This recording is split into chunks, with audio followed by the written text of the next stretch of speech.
Are your campaigns actually making you a profit? Do you know the metrics that you need to be tracking to actually be making money on your Google Ads account? I'm going to show you how to make sure your Google Ads campaigns are profitable in this video. Let's go.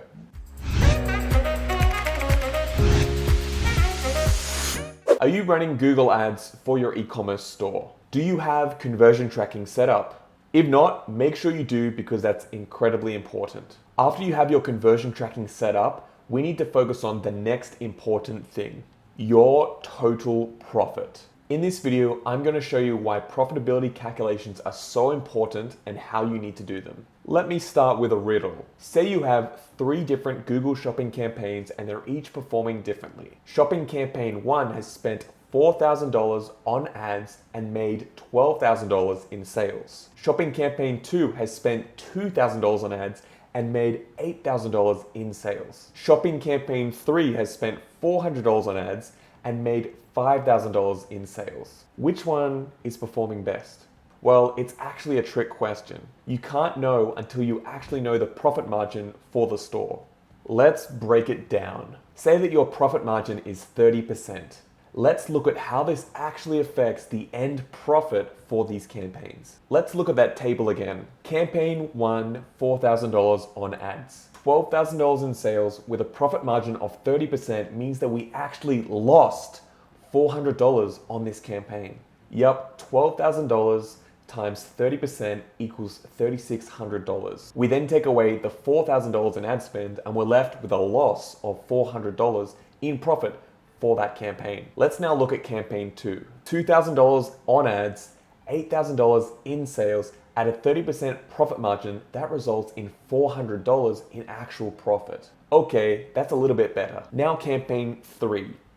$400 on ads, $5,000 in sales, $1,100 in profit. Look at that, beautiful, beautiful profit. This, guys, right here is why we really want to know the profit margin so we can see what's really driving that profit. Maybe you thought that $12,000 in sales would be better for your bank account. Well, right now on that campaign, we're actually losing money. An easy way to see this with some more simple data is using the ROAS, return on ad spend. This is a similar way to measuring profit. It basically says for every $1 in ad spend, how much do you get back in sales? So if I spend $1 on this campaign, do I get $2 back, $3 back, $4 back in sales? To get this, we just divide the total sales for that campaign by the cost. So it will be 3 for the first campaign, 4 for the second campaign, and 12.5 for that last campaign.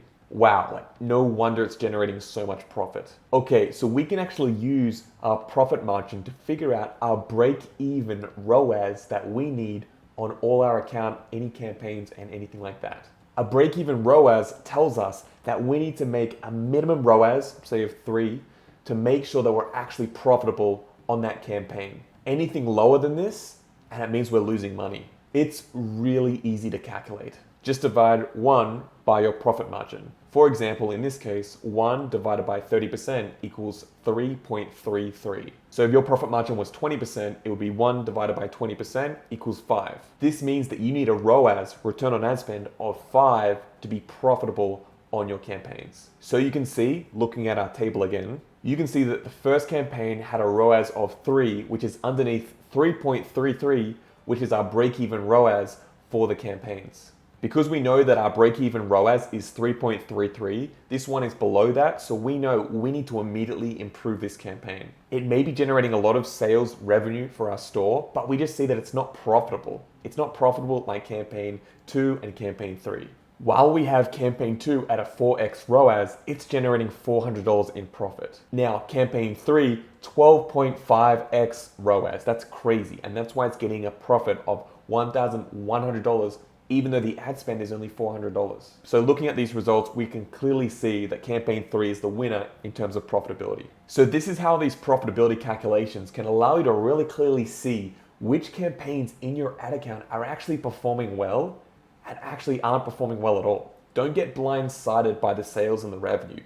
Make sure to look at the actual profit, the ROAS, and the profit generated in your account. It's honestly incredible how this sort of knowledge can guide and make you a much better marketer and do better work on your strategies and optimizing those accounts. Guys, I've also made a really detailed video on how to calculate your profit margin for your e-commerce store. I'll leave a link in the description, but I walk you through step by step on how to calculate the profit margin for your store. I even have a template and everything, so you can just plug in your numbers and boom, you have the profit, ROAS, all that sort of stuff that you need to manage your accounts better. That's it for today, guys. If you have any questions at all, leave them in the comments below. If this video was helpful, please give it a like. And guys, if you want to see more videos like this one, consider subscribing. I'm making a lot of tutorials on how to grow your e-commerce store. Anyway, guys, thanks so much for watching, and I'll see you in the next video. Bye for now.